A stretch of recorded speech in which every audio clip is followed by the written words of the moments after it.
हमने पढ़ा था जस्ट फंडामेंटल कौन कौन से प्रोसेसेस हैं, 4 फंडामेंटल प्रोसेस पढ़े।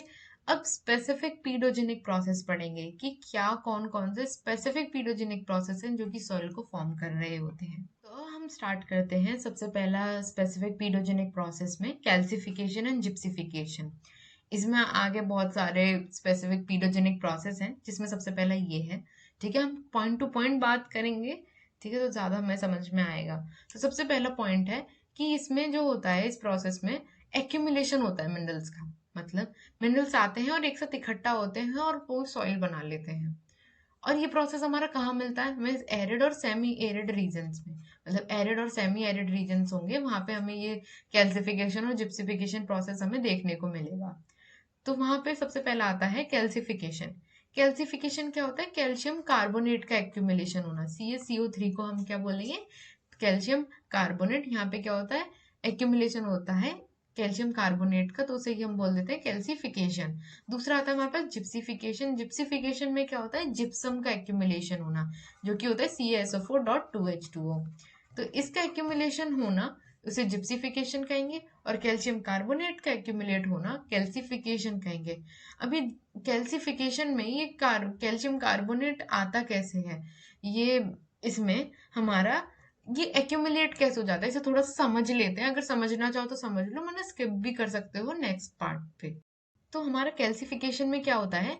कैल्सिफिकेशन जो अभी हम लोगों ने प्रोसेस पढ़ा, ये होता है हमारा एक्यूमुलेशन ऑफ किसका? कैल्शियम कार्बोनेट का। तो कैल्शियम का कार्बोनेट का एक्यूमुलेशन हुआ। अब ये होता क्यों है? देखो, एटमॉस्फेयर में क्या होता है? CO2 होती है, कार्बन डाइऑक्साइड, और क्या होता है हमारे पास? पानी। सॉइल में हम पानी जरूर डाल लेंगे, तो ये क्या बना लेता है? H2CO3। ठीक है, कार्बोनिक एसिड बना लिया इसने। अब क्या हुआ हमारा? जब ये कार्बोनिक एसिड जब हमारा कैल्शियम से रिएक्ट करता है, तो ये क्या बना लेता है? कैल्शियम बाइकार्बोनेट, CaCO3 का होल ट्वाइस। तो अब इसने ये बना लिया। अब जब इसे बहुत ज्यादा लो टेम्परेचर, और क्या मिलेगा हमारे पास? CO2 का अमाउंट सब सॉइल में ज्यादा हो जाएगा, वाटर लॉगिंग थोड़ी सी कंडीशन बन गई और लो टेम्परेचर है, तो ये जो कैल्शियम बाइकार्बोनेट है, ये CaCO3 में टर्न हो जाएगा, और ये क्या होता है? इनसॉल्युबल होता है। तो इनसॉल्युबल होने के कारण इधर और भी दो प्रोडक्ट्स बनते हैं, H2O भी बनता है, CO2 भी बनता है। तो इसके कारण एक्यूमुलेशन होने लग गया सॉइल में। अब ये तो इनसॉल्युबल है, तो इसके एक्यूमुलेशन की वजह से इस प्रोसेस को हम, इस सॉइल को हम लोग कैल्सिफाइड सॉइल बोलेंगे, या इस प्रोसेस को हम लोग क्या बोलेंगे? Calcification. So the next process in the specific pedogenic process is decalcification. तो कैल्सिफिकेशन में क्या हो रहा था? एक्यूमुलेट कर रहे थे मिनरल। अब डीकैल्सिफिकेशन में क्या होगा? ये जो मिनरल एक्यूमुलेट हुए थे, इनका रिमूवल होगा। तो जो एक्यूमुलेटेड मिनरल्स हैं, उनका रिमूवल होने को ही हम डीकैल्सिफिकेशन बोलेंगे। इधर हम लोग कैल्सिफिकेशन डीकैल्सिफिकेशन स्पेसिफिक ले रहे हैं, क्योंकि यहाँ पे जो रिमूवल होगा कैल्शियम कार्बोनेट का होगा, और किसकी वजह से होगा? लीचिंग की वजह से होगा। एलुविएशन पढ़ाते समय लीचिंग बताया था। लीचिंग क्या होता है? जब हमारा डाउनवर्ड मूवमेंट होता है वाटर का, तो उसे ही हम लीचिंग कहते हैं, और उसके संग हमारे मिनरल्स भी नीचे की तरफ जाते हैं, तो उसे एलुविएशन कहते हैं। तो यहाँ पे क्या हुआ? कैल्शियम कार्बोनेट का रिमूवल होता है, तो इसी प्रोसेस को हम क्या कहते हैं? डीकैल्सिफिकेशन। तो नेक्स्ट हमारे पास आता है पोडोजोलाइजेशन। अब नाम में पता नहीं, हमें ऐसा लगा थोड़ा रशियन टर्म है ये, तो हम लोग देख लेते हैं पहले ये कहाँ से आया था। तो अभी बता दी, जिसमें ना रशिया से आया था, तो रशियन टर्म है ये। ठीक है, तो पोडोजलाइजेशन में क्या होता है? पोडोजाला बोलते हैं, रशियन टर्म है। तो जिसमें पॉड का मतलब होता है अंडर, और जोला का मतलब होता है ऐश लाइक। तो अंडर ऐश लाइक का क्या मतलब है? देखो, होराइजन्स बताए थे दो, हम लोग ऊपर के दो की बात कर रहे हैं। ये एक एलुविएटेड प्रोसेस है, जिसमें हम लोगों ने पढ़ लिया है ऑलरेडी। जब मूवमेंट हो हमारा कॉन्स्टिट्यूएंट्स का या मिनरल्स का from A to the B horizon, तो उसे हम लोग एलिविएटेड प्रोसेस के अंडर मानते हैं। तो पोडोजलाइजेशन में भी यही होता है। इधर क्या होता है? हमारे जो सिस्क्यू ऑक्साइड्स हैं, सिस्क्यू ऑक्साइड्स कौन कौन से? जो भी आयरन या एल्यूमिनियम के हमारे ऑक्साइड्स हैं, ये हमारे ऊपर सरफेस पे प्रेजेंट रहते हैं। कहाँ पे? अपर लेयर में ये sesqui oxides Fe and Al present रहते हैं। अब ड्यू टू द लीचिंग या एलिविएटेड प्रोसेस में हम लोगों ने पढ़ा है, जो भी सारे मिनरल्स हैं, लीचिंग की वजह से ये नीचे की तरफ भागते हैं। तो ये क्या हुए? ये Fe और Al डाउनवर्ड मूवमेंट करते हैं। डाउनवर्ड मूवमेंट होने की वजह से ये लोअर होराइजन में जाके हमारे सेटल डाउन हो जाते हैं, डिपॉजिट हो जाते हैं। अब ये जहां से निकले, यहाँ पर ये जो होगा पार्ट हमारा ग्रे कलर का हो जाता है। अब आयरन नहीं बचा, आयरन हमारी सॉइल को रेड कलर देता है ना। तो यहाँ पे क्या हुआ, अब ये चला गया, हमारा आयरन जो है डाउनवर्ड मूवमेंट कर दिया। तो अब जो ए होराइजन पे जो सॉइल थी वो हमारी थोड़ी ग्रेइश अपीयरेंस की हो जाती है, ग्रे अपीयरेंस की हो जाती है। और जो नीचे वाली बी होराइजन में जो सॉइल है वहां पे आयरन और एल्यूमिनियम के डिपॉजिट होने की वजह से वो हमारी रेडिश ब्राउन कलर की दिखती है। तो अगर हमें पहचानना हो कि कहीं की सॉइल जो है हमारी पोडोजलाइजेशन प्रोसेस से बनी है कि नहीं, तो हम लोग चेक कर सकते हैं। अपर लेयर थोड़ी ग्रेइश अपीयरेंस की होगी और जो नीचे की लेयर होती है वो हमारी रेडिश ब्राउन अपीयरेंस की दिखेगी। अब इसके बाद हम लोग थोड़ा सा इसमें एक्स्ट्रा पढ़ लेते हैं कहाँ कहाँ पे हमें ये मिलेगी। तो अगर आपको ये सॉइल देखनी है तो ये फॉरेस्ट्री एरिया में या पास्चर्स में, यहाँ इन दो जगह पे हमें ये वाली पोडोजलाइजेशन से बनने वाली सॉइल्स को हमें देखने को मिल जाएगा। ये जो हमारी सॉइल होती हैं ये बन जाती हैं थोड़ी एसिडिक और लोअर इन फर्टिलिटी। इधर क्या होगा, आयरन प्रेजेंट नहीं होगा, एल्यूमिनियम प्रेजेंट नहीं होगा, तो ये सॉइल जो होती हैं टर्न हो जाती हैं एसिडिक इन नेचर। और इनमें जो होती है बहुत ही ज्यादा कम फर्टिलिटी होती है, मतलब सुटेबल नहीं है ज्यादा प्लांट को ग्रो करने के लिए, होती हैं लेकिन इतनी भी नहीं। तो यहाँ पे हमें सिंपल सा ये समझना है, पोडोजलाइजेशन एक एलिविएटेड प्रोसेस है जिसमें हमारे सेस्कियो ऑक्साइड जैसे कि आयरन या एल्यूमिनियम अपर सरफेस से लोअर सरफेस या लोअर होराइजन्स में जाते हैं due to the leaching processes. और वहां पे उसकी वजह से अपर लेयर जो ए होराइजन में है वहां पे ग्रे अपीयरेंस देखने को मिलती है, जबकि बी होराइजन में नीचे वाले में रेडिश ब्राउन कलर हमें देखने को मिलेगा। The next process in the specific pedogenic processes में आता है हमारा लेटराइजेशन। लेटराइजेशन क्या है, हमने अभी जस्ट पढ़ा कि एलुविएटेड क्या होता है, अब तो समझ में आ जाना चाहिए। एलुविएटेड बहुत बेसिक टर्म है। एलुविएटेड का मतलब होता है ए होराइजन से बी होराइजन मूव करना। इतना कॉन्सेप्ट क्लियर होना चाहिए, उसमें कोई डाउट नहीं होना चाहिए, है ना। तो अब क्या होगा, हम लोगों ने जस्ट अभी ऊपर वाला पढ़ा, हम लोगों ने क्या पढ़ा था ऊपर में कि हमारे पोडोजलाइजेशन प्रोसेस क्या होता है, जिसमें क्या होता है सेस्कियो ऑक्साइड्स नीचे को मूव करते हैं। हमें सेस्कियो ऑक्साइड वर्ड जो है उसे डरना नहीं है, आयरन और एल्यूमिनियम को ही हम सेस्कियो ऑक्साइड्स कहते हैं। तो लेटराइजेशन प्रोसेस में क्या होगा, हम इन्हें क्यों पढ़ रहे हैं, हम इन्हें यूं पढ़ रहे हैं क्योंकि हमें सॉइल फॉर्मिंग प्रोसेस समझने हैं, सॉइल कैसे बनती है। ठीक है, अभी हम इतना कंफ्यूज हो गए कि क्यों हम इतनी सारी टर्म्स पढ़ रहे हैं, अब आए रही हैं तो हमें पढ़ना पड़ रहा है। ठीक है, तो क्योंकि इतनी सारी प्रोसेस होती हैं, जनरली तो वेदरिंग प्रोसेस से होता है, लेकिन कई और भी फैक्टर्स हैं जो कि सॉइल को फॉर्म कर रहे होते हैं, कई प्रोसेसेस होते हैं जो कि सॉइल को फॉर्म कर रहे होते हैं, तो वो हमें पढ़ना जरूरी है। ठीक है, तो ऐसे ही लेटराइजेशन जो प्रोसेस होता है इसमें क्या होता है, यहाँ पर जो मूवमेंट होगा वो सिलिका का होगा। सिलिका मतलब सिलिकॉन।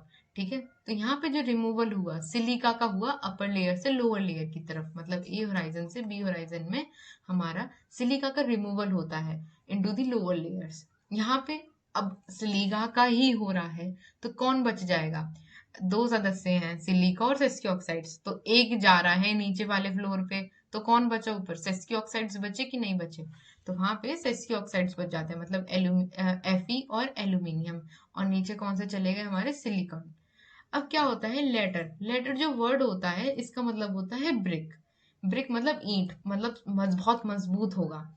अब सेस्कियो ऑक्साइड्स में जो होते हैं इन सॉइल्स में जो पाए जाते हैं, अबाउट सॉइल्स में जनरली 70 to 80% परसेंटेज में पाए जाते हैं। 70 to about 80% परसेंटेज रेशियो बोल रही हूँ मैं बार बार, लेकिन परसेंटेज में पाए जाते हैं। ठीक है, तो सेस्कियो ऑक्साइड जो होंगे हमारे आयरन और एल्यूमिनियम के 70 to 80%, मतलब मेजोरिटी है। घर में ये सबसे बड़े हैं तो ये सबसे ऊपर वाले फ्लोर पे अब रुक गए हैं। अब क्या हुआ, ये ऊपर रुक गए तो अब जैसे ही सॉइल ड्राई हुई, पानी उसमें से गया, लीचिंग भी तो हो रही थी, डाउनवर्ड हो रहा था मूवमेंट वाटर का, जिसकी वजह से क्या होता है जब सॉइल हार्ड हुई ड्राई हो गई तो ये ईंट जैसी होती है। ईंट जैसी होने के कारण इसमें अब एग्रीकल्चर आप कर नहीं सकते, बिल्कुल बेकार हो जाती है ये पूरी सॉइल। तो ड्राई अप होने के बाद ये ब्रिक जैसी बन जाती है, इस प्रोसेस को ही हम लेटराइजेशन बोलते हैं। ये मोस्टली कहाँ कहाँ पे हमें देखने को मिल जाएगी ऐसी वाली सॉइल, जहाँ पे शिफ्टिंग एग्रीकल्चर हुई। शिफ्टिंग एग्रीकल्चर में क्या होता है, ऐसे ही प्रोसेस हमें देखने को मिलता है लेटराइजेशन प्रोसेस, जिसमें सिलिका डाउनवर्ड मूव कर जाता है और सेस्कियो ऑक्साइड्स हमारे ऊपर सरफेस पे रह जाने के कारण सॉइल वहां की हार्ड हो जाती है बहुत ज्यादा। प्लांटेशन ऑफ कॉफी, कॉफी के प्लांटेशन में ये हमें देखने को मिलेगा, बनाना के में, कोकोनट के में। तो वहां पे सेस्की ऑक्साइड से सॉइल का हार्ड होना बहुत ज्यादा कॉमन प्रोसेस होता है। तो अब हम आगे पढ़ते हैं। तो नेक्स्ट हमारा जो टॉपिक है वो है हमारा ग्लाइजेशन या ग्लाइंग, जैसे हम बोलते हैं स्टेग्नोलॉजी। ठीक है, स्टेग्नोलॉजी से तो समझ में आ रहा होगा, कुछ स्टेगनेंट वर्ड से ड्राइव किया गया है। स्टेगनेंट मतलब रुका हुआ। तो ये जो ग्ली वर्ड है ये भी एक रशियन वर्ड है। देखो वहां पे ही हो रहा है, अब हम कुछ नहीं कर सकते उसमें तो। ठीक है, तो रशियन वर्ड है ग्ली। ग्ली का मतलब होता है ब्लू ग्रे ग्रीन क्ले। तो ये ग्रीन क्ले या फिर हमारी जो हो सकती है ब्लू भी हो सकती है, ग्रे कलर की भी हो सकती है, तो उस क्ले को हम लोग ग्ली बोल देते हैं। ये कहाँ मिल देखने को मिलती है ग्ली? ग्ली हमारी वेटलैंड कंडीशंस में देखने को मिलती है, जहाँ पे हमारा पानी जो है रुका रहता है लैंड्स के ऊपर, और वहाँ पे परमिएबिलिटी बहुत ज्यादा कम होती है। तो यहाँ पे जो सॉइल होती हैं ये वेटलैंड में मिलेंगी। जो हमारी ये कंडीशंस होती हैं ये हमारी वेटलैंड कंडीशंस में मिलेंगी। जो क्ली टर्म है ये हमें पता होना चाहिए, रशियन वर्ड्स आया ना भी पता हो तो भी चल जाएगा। ठीक है, पता होना चाहिए, कॉन्सेप्ट पता होना चाहिए। ग्लीजेशन, इतना कंफ्यूजिंग टर्म है। ग्लीजेशन क्या हो, ग्लाइंग क्या हो, स्टेग्नोलॉजी क्या हो, ये हमें पता होना चाहिए। तो इसमें क्या होता है, सॉइल में लो परमेबिलिटी हो, वाटर लॉगिंग कंडीशंस हो जाएं। जैसे कि हमारा पानी ठहर गया है, अब वो नीचे नहीं जा रहा है, लीचिंग नहीं हो रही है, ना ही उसमें रिटेंशन कैपेसिटी सॉइल में, क्ले सॉइल में सबसे ज्यादा होती है। तो उसकी वजह से क्या होता है, वेटलैंड कंडीशंस बनती हैं। अब वाटर लॉगिंग कंडीशन बनी तो क्या हुआ, वाटर लॉगिंग कंडीशन में क्या होता है, हमारे सॉइल्स में क्या होता है, पोर्स होते हैं। क्या होते हैं, पोर्स, गड्ढे। ठीक है, तो इनमें क्या होता है, जब ज्यादा ही पानी रिटेंशन कैपेसिटी होती है तो पानी भर जाता है पोर्स में, जहां पे हवा होनी चाहिए थी, O2 होनी चाहिए थी। अब वाटर लॉगिंग कंडीशन में O2 सॉइल में पहुंची नहीं, ना पहुंचने की वजह से वहां पे ऑर्गेनिक मैटर ज्यादा एक्यूमुलेट हो गया। ऑर्गेनिक मैटर ज्यादा एक्यूमुलेट हो गया और रिडक्शन होने लग गया आयरन और मैग्नीज कंपाउंड्स का। इन दो कंपाउंड्स का क्या हुआ, रिडक्शन होने लग गया और एक्यूमुलेशन ज्यादा हो गया हमारे ऑर्गेनिक कंपाउंड्स का। ठीक है, तो ऑर्गेनिक कंपाउंड्स हमेशा याद रखना CO2 रिलीज करेंगे। तो उसकी वजह से क्या होता है, हमारी जो सॉइल है ग्रेइश ब्लू कलर की हो जाती है, और इसे ही हम ग्ली बोलते हैं। जो हमारी सॉइल है वो हमको ग्रे कलर की देखने को मिलती है, जिसकी वजह से हम बोलते हैं ग्लीजेशन। अब रशियन वर्ड है तो ग्लीजेशन, क्ले ग्रे हो गई तो हम ग्लीजेशन बोलेंगे। ठीक है, ऐसे ही प्रोसेस को हम ग्लाइंग बोलते हैं। अब इसमें पॉजिटिव क्या है, पॉजिटिव तो खैर हम लोग निकाल ही लेते हैं, इंसान है तो फिर निकाल लो, कितनी पॉजिटिविटी निकाल सकते हो इससे। फिर भी देख लो, क्रिएट न्यू वेटलैंड्स, देखो हैबिटेट्स, पता नहीं क्या लिख दिया, इसे करेक्ट कर लेना। हैबिटेट सपोर्ट मतलब क्या होता है, अगर कोई नई कंडीशंस बनती हैं, ठीक है, तो वो डाइवर्सिटी को जन्म देती हैं, ज्यादा डाइवर्स प्लांट्स होंगे, एनिमल्स होंगे। मतलब वहां पे जैसे ही कोई कंडीशन डिफिकल्टी आती है, ठीक है, तो वहां पे क्या होता है, हमें म्यूटेशन देखने को मिलता है, हमें थोड़ा सा रेजिस्टेंस देखने को मिलता है। जो ज्यादा मजबूत होंगे वही आगे जा पाएंगे, जिसकी वजह से क्या है, डाइवर्सिटी हमें देखने को मिलती है। धीरे धीरे प्लांट और ज्यादा डाइवर्स कंडीशंस में आ जाते हैं। ठीक है, जो पहले इतना नहीं रह पाते थे वेटलैंड कंडीशंस में, अब वो ज्यादा एडेप्ट कर पा रहे हैं वेटलैंड कंडीशंस को। तो वहां पे क्या होगा, अब नए तरह के हमें पौधे देखने को मिलेंगे। वाटर प्योरिफिकेशन होता है, प्लांट कंट्रोल होता है, मेंटेन सॉइल मॉइस्चर लेवल को मेंटेन करता है। तो पॉजिटिव इफेक्ट्स ये वैसे कोई नहीं पूछता है, ना भी याद रहे तो कुछ चल जाए, सब चल जाता है, ऐसा कुछ नहीं है। ठीक है, नेगेटिव इम्पैक्ट्स क्या है, नेगेटिव इम्पैक्ट्स तो हम ऐसे अंधों की तरह भी लिख सकते हैं। अगर वाटर लॉगिंग कंडीशन है तो एक्सेस पानी में आप एग्रीकल्चर प्रोडक्टिविटी लॉस होगा कि नहीं होगा? क्यों लॉस होगा, CO2 बन रही है, O2 जा नहीं रही, तो प्लांट्स कैसे काम करेंगे, है ना? तो वहां पे क्या होता है, दूसरी कंडीशन क्या होती है, produce methane green house gases. ज्यादा वाटर लॉगिंग कंडीशन होने की वजह से यहाँ पे मीथेन का प्रोडक्शन बहुत ज्यादा होता है, जो कि ग्रीन हाउस गैस है। मीथेन प्रोड्यूस होती है तो वो टॉक्सिसिटी कर देती है प्लांट के अंदर। और जब पानी ज्यादा होता है, पानी कुछ ही क्रॉप्स में ज्यादा चाहिए होगा, सब क्रॉप्स में नहीं चाहिए होता। जैसे राइस में चाहिए वाटर लॉगिंग कंडीशंस, लेकिन और क्रॉप्स में तो नहीं चाहिए, ज्यादा पानी भर दोगे तो वो गिर जाएंगी। तो वैसे ही नेगेटिव इफेक्ट्स भी होते हैं इन प्रोसेसेस के। इनको आप याद भी ना रखें तो भी चल जाएगा, कोई दिक्कत नहीं है। हमें बस इतना याद रखना है, स्टेग्नोलॉजी ग्लाइंग या ग्लाइजेशन में क्या होता है, हमारे वाटर लॉगिंग कंडीशन होती है। वाटर लॉगिंग कंडीशन होने की वजह से हमारा जो ऑर्गेनिक मैटर होता है सॉइल में, वो ज्यादा एक्यूमुलेट हो जाता है और रिडक्शन हो जाता है हमारा आयरन और मैंगनीज कंपाउंड्स में, जो कि सॉइल को ग्रेइश टर्न कर देती है। नेक्स्ट स्पेसिफिक पीडोजेनिक प्रोसेस हमारे पास है सेलिनेशन। सेलिनेशन क्या होता है? जब हमारे सॉल्युबल सॉल्ट्स का एक्यूमुलेशन होता है तो उसे ही हम सेलिनाइजेशन कहते हैं, सेलिनेशन कहते हैं। इसमें फैक्टर्स क्या क्या हैं? फैक्टर्स मतलब हम लोग इसमें देख लेते हैं ये कहाँ कहाँ पे हमें मिलेगा। सबसे पहला हमारा को पता होना चाहिए ये एरिड और सेमी एरिड एरियाज में मिलता है। अब जो भी सॉइल इसमें हमारी सेलिनेशन या सॉल्युबल सॉइल ज्यादा होंगे वहां पे पुअर ड्रेनेज हमें देखने को मिलेगी। अब ये हमारे एक्यूमुलेट होते कैसे हैं सॉइल के अंदर?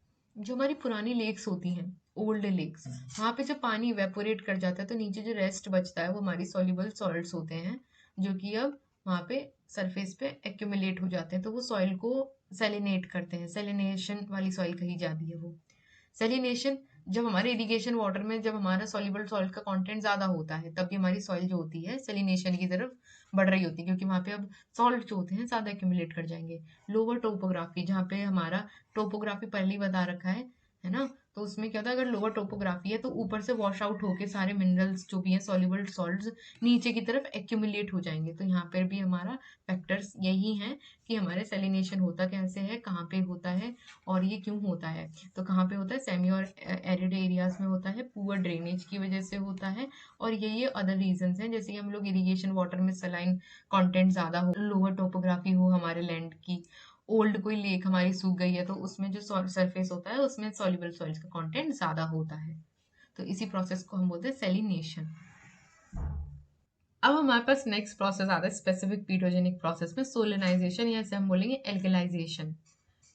हमें इतने सारे टर्म्स हो गए हमारे पास, अब हमारे पास खिचड़ी बन रही है ना, तो कोई दिक्कत नहीं है, एक बार फिर देख लेना, हमारा भी व्यूज बढ़ जाएंगे हैं। तो नहीं ऐसा देख लो। सोलनाइजेशन और एल्कलाइजेशन में क्या होता है? एल्कलाइजेशन में हमारा ये भी एक प्रोसेस सेलिनेशन के अंदर ही आता है।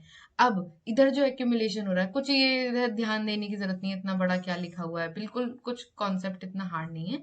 एल्कलाइजेशन में क्या होता है? सेलिनेशन में हम लोगों ने पढ़ा था कि जब सॉल्युबल सॉल्ट्स का एक्यूमुलेशन होता है तब वो हमारे को सेलिनेशन बोला जाता है। लेकिन एल्कलाइजेशन में क्या होता है? जब ये सॉल्युबल सॉल्ट्स हमारे एल्कली मेटल्स हों, एलिमेंट्स होते हैं, जैसे कि सोडियम हो गया हमारे पास, या फिर हमारे पास कैल्शियम हो गया, मैग्नीशियम हो गया, पोटेशियम हो गया, जब इनका एक्यूमुलेशन हो रहा हो इनके सॉल्ट्स का एक्यूमुलेशन हो रहा हो सॉइल के अंदर, तो उसे हम बोलते हैं एल्कलाइजेशन। ठीक है, तो यहाँ पे एक्यूमुलेशन हो रहा है high amount of exchangeable sodium ions का, है ना, पोटेशियम आयंस का, कैल्शियम आयंस का। इधर जो पीएच होगी ऑब्वियसली ग्रेटर देन 8.5 होगी। एल्कली, एल्कली जो होगा हमें हमेशा याद रखना है, ज्यादा पीएच की तरफ हमें इंडिकेशन दिया जाता है। ठीक है, ज्यादा हमारी पीएच होगी। ये जो हमें सॉइल देखने को मिलती है, जो भी एल्कलाइजेशन से जो सॉइल आती है, वो हमारी वाइट क्रिस्टी लेयर हमें देखने को मिलेगी सॉइल सरफेस पे। एक वाइट हमें कलर की लेयर देखने को मिलती है सॉइल सरफेस पे। Example of these salts are sodium chloride, calcium sulphate, magnesium chloride. Comma इनमें गायब हो गया है, इनमें लगा लेना। तो sodium chloride, calcium sulphate, and then it's magnesium chloride. So when they are dissolved in water and this water evaporates, इधर से हमारा ये थोड़े से प्रोसेस बता रखे हैं कि कैसे कैसे होता है। देखो ये सारे सॉल्ट्स हमारे पानी में ही मिले होते हैं, जब भी पानी इवेपोरेट करता है तो क्या नीचे छूट जाएगा? हमारे पास सॉल्ट छूट जाएंगे। अब इस केस में हम लोग सिर्फ एल्कली सॉल्ट्स के बारे में बात कर रहे हैं, तो यहाँ पे कौन से सॉल्ट छूटेंगे? एल्कली सॉल्ट छूटेंगे। तो एल्कली सॉल्ट्स रहने की वजह से यहाँ पे जो सेलिनिटी आती है वो एल्कली मेटल्स की वजह से आई, तो इसे ही हम सोलिनाइजेशन नाइजेशन बोलते हैं या फिर एल्कलाइजेशन बोलते हैं।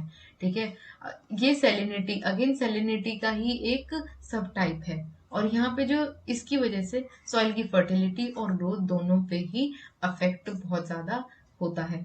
पॉजिटिव इफेक्ट क्या है? प्रोवाइड एसेंशियल न्यूट्रिएंट्स, ज्यादा एसेंशियल न्यूट्रिएंट्स सॉइल को मिलते हैं। अब बताओ, आपको कैल्शियम क्लोराइड मिल रहा है, कैल्शियम सल्फेट मिल रहा है, सोडियम क्लोराइड मिल रहा है, मैग्नीशियम क्लोराइड मिल रहा है, तो ऑब्वियसली न्यूट्रिएंट्स तो बहुत अमाउंट में ज्यादा मिल रहे हैं। लेकिन नेगेटिव इफेक्ट क्या हुआ? एक्सेसिव किसी भी चीज का अच्छा नहीं होता है, तो यहाँ पर भी अगर एक्सेस हुआ तो डिग्रेडेशन होगा, आपकी एग्रीकल्चर प्रोडक्शन में भी इफेक्ट पड़ेगा और ईल्ड जो होगी हमारी लॉस होगी। सब में हमें यही चीजें कोरिलेट करनी होती है कि ईल्ड कैसे इफेक्ट हो रही है, हमें प्लांट को न्यूट्रिएंट्स मिल रहा है कि नहीं मिल रहा। तो यहाँ पे अगर एल्कलाइजेशन प्रोसेस हुआ तो यहाँ पर भी हमारी ईल्ड को कुछ भी नहीं है, अगर नेगेटिव इफेक्ट में कुछ नहीं आ रहा तो ईल्ड और प्रोडक्शन लिखे आना, कुछ कोई दिक्कत नहीं है, ठीक है। लेकिन हमें कॉन्सेप्ट पता होना चाहिए एल्कलाइजेशन में क्या होगा, है ना। तो यहाँ पर हमें पता होना चाहिए एल्कलाइजेशन इज अ सब टाइप ऑफ सेलिनेशन, ठीक है। तो अब आगे देखते हैं हम इसका जस्ट। तो नेक्स्ट हमारे पास जो आ रहा है जस्ट अपोजिट है हमारे एल्कलाइन सॉल्ट्स के अपोजिट में सॉलिडाइजेशन या फिर डी एल्कलाइजेशन। अब एक्यूमुलेट हुआ तो रिमूवल भी होगा। अब रिमूवल वाले प्रोसेस को ही हम डी एल्कलाइजेशन बोलते हैं। इधर फिर मैंने स्पेलिंग इस वाली पीडीएफ में, sorry for so many mistakes, तो मैं अगली बार ध्यान रखूंगी। यहाँ पे टी आएगा, ठीक है, TION, इट्स डी एल्कलाइजेशन। और यहाँ पे क्या है, सोलिडाइजेशन।